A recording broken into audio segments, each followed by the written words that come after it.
Ladies and gentlemen, uh, you have posed a very interesting question, and I think before I respond to that question, I would like to perhaps highlight some of the issues that you have raised. And I think the issues that you have raised have touched on some of the basic fundamentals of educational and policy reforms in many countries, as well as in Malaysia.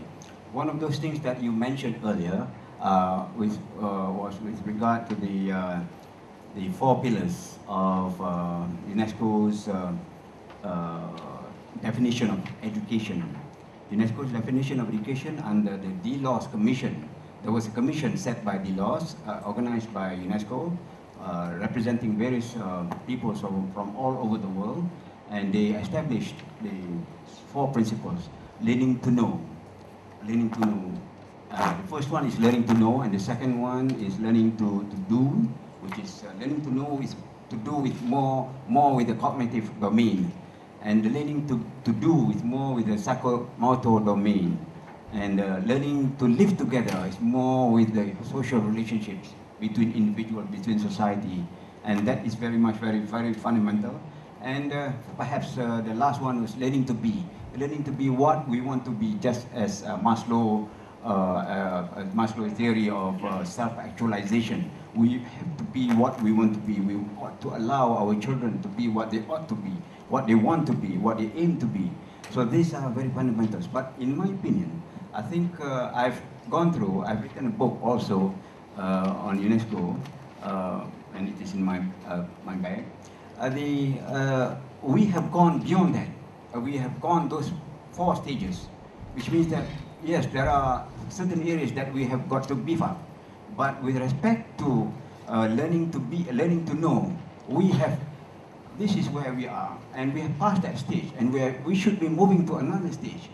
Why? Because it is a paradigm that belongs to the older generation, the older model. The model that I was in, that you were in, when we were taught in English secondary schools, and that kind of model where rote learning becomes the principal approach in handling knowledge. So, and it is a paradigm, and I can list out to you some of the critical areas of the paradigm. That paradigm which I consider as a past orientation learning model. It's a past orientation, meaning that in the past we have got to look. We are now in the present, but we have got to anticipate the future.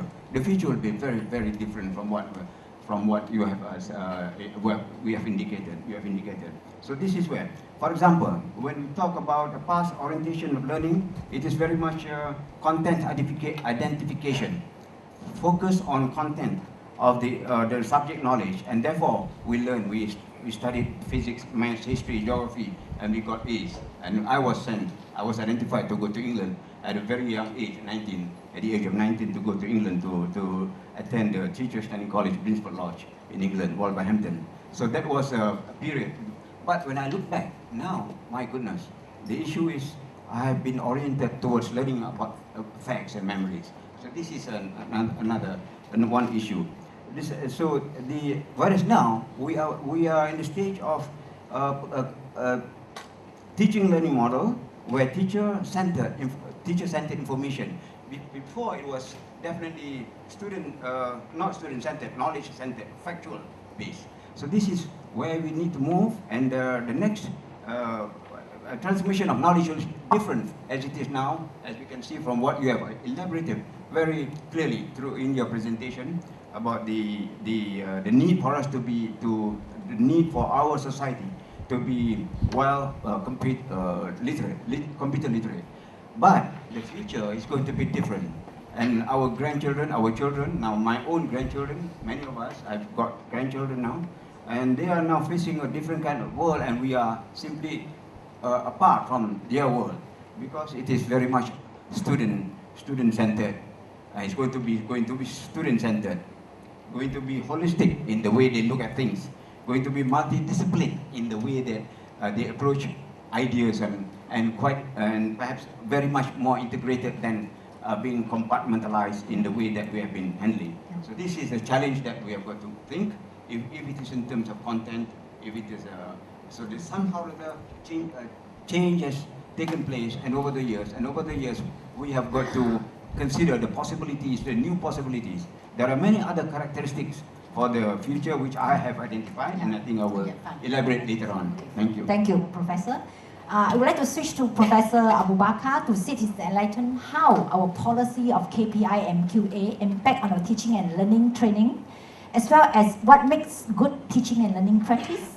And in terms of deficiencies, what are the aspects Professor Abu Bakar has troubleshoot during his sharing of expertise in the training sessions for UITM and higher education institutions. Thank you. Thank you, Tan. Good afternoon, ladies and gentlemen. It reminded me one time I had a presentation, so I read a book. It says, if you have to present, don't present after lunch and don't present in the afternoon. So I'm caught here. But anyway, it's nice meeting you all. Before that, thank you to Yuta, thank you, Yen, and thank you to the family faces. There are a few family faces in the audience here. Okay, let me pick up on your KPI and MQA. All right, the recent development in our education system is that we have the MQA to replace LAN. Yeah, so those days LAN is for institution high learning, the private institution. Now it covers both government as well as the private institution. Right, to me, what is MQA basically? It is putting things in proper perspective. Yeah, so meaning with MQA and you have now the MQF, we put education in the proper perspective. All right, and then as extension to MQA, MQF, we have the OBE, the outcome-based education, and obviously in your classroom, you have what we call the objective and your link and outcomes. So to me, basically, the MQA is to make life easier, to make things at the proper perspective. Yeah. Okay, back to Prof. Dr. Hussein's focus on, to me, but which is very important, is on the movement from teacher-centered to student-centered. Yeah. Okay. If you look at the topic of the forum today, gearing towards a knowledge society. Okay. Obviously, at the present rate, we can assume, that Malaysia, our nation, is on par with any other countries in the world, and 2020 is quite near. Another 10 years, we're going to be a fully developed nation. Yeah. All right. And basically, what it means is that, if you want to gear towards your knowledge society, most important thing is should come one from the curriculum just now, Dr. Tan, and number two is from the teacher. Yeah. Okay. Obviously, as Prof. Dr. Hussein mentioned just now, it's very important for us to move from teacher-centered to student-centered. Yeah. All right. Let's look at the present scenario. The present scenario in most of institution higher learning, lecturers, lecturers who comes to join as academicians, most of them call them PCK. PCK is not Puah Chukang. PCK is what we call pedagogical content knowledge. So meaning most lecturers joining IPT or IHL, Institution of Higher Learning, most of them, they have content, but they don't have the skill. They don't have the pedagogical skills. Very familiar example is the UITM. UITM, we take in a lot of students because our target is to reach 200,000 students by 2015.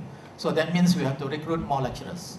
When we recruit more lecturers, nowadays it's very difficult or very scarce to get teachers who are ready made to come into the IPTs or to the IHL. So therefore, we have to conduct what we call orientation courses. And most of these courses, I think 90% of them, they have no proper training in education, no proper training in teacher training, meaning in the delivery section. So what we have to do is to give them adequate knowledge, adequate skills, to build up their what we call pedagogical skills. So what is lacking is the skill. All right. So in terms of skills, it's more like a salesman. A salesman can sell something which is very valuable and expensive car. But if the salesman can't sell the car, cannot use proper words, cannot influence the audience, the buyer or the consumer, then it doesn't work. So similarly in the classroom, most important is to prepare the teachers so that they have the skill. Assuming they have the content, now they need to have their skills. So most important is for all institutions of higher learning, number one is to prepare all teachers with pedagogical skills. Okay, as we are adult, I have handout, I think distributed the handouts, which has my outline of my presentation. So in the first page, I did mention, in order to prepare teachers, or in order to be an effective teacher, they need to be clear with the teaching profile. What is the profile? Basically, a teacher needs to have knowledge, a teacher needs to have the skill, and a teacher needs to have the right attitude. Yeah? Okay, the first part, most teachers, as I mentioned earlier, they have the knowledge. They have the content knowledge. But what they need is the skill to present the knowledge. All right? And number two, they need to know who the students are, who their students are. Because we don't teachers who are what we call SS. What is SS? Short sendiri. Yeah? We don't teachers who are short sendiri, meaning they come into the class, they teach, they feel at the end of the day, I've done a good job.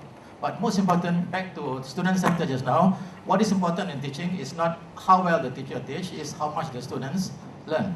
Yeah, so to me, a teacher should be concerned with the students and focus on the recent trend with the OBL, the outcome-based learning, which is very good. Yeah. Okay, number three, a teacher needs to have some knowledge on psychology. Yeah, because with content alone is not enough, because we are dealing with human. And especially when you talk about psychology, when you come to institutional high learning, there are no more children. Yeah. So therefore, in my second, I think the third page, I talk about pedagogy versus andragogy. Yeah. Okay. The current approach now, pedagogy, method of teaching, is assumed to be a method to teach all levels.